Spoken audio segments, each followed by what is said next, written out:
আরবি 29টি হরফকে লেখার সুবিধাতে ক ভাগে ভাগ করা হয়েছে। এক নম্বরে কা হরফ কি কি?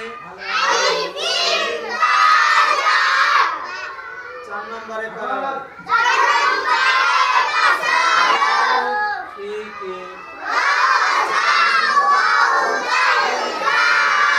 তালিজের হরফ কয়টি? কি কি?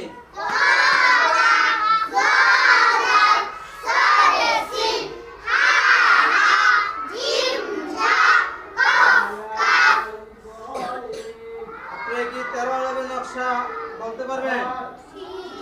বলেন তো দেখি 13 আরবের নকশা।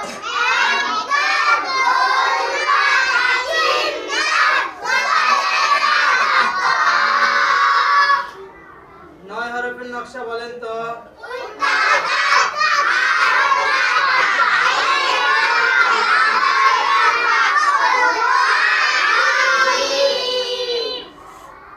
বলেন তো জবর হরফের কোন দিকে থাকে? জের হরফের কোন দিকে থাকে?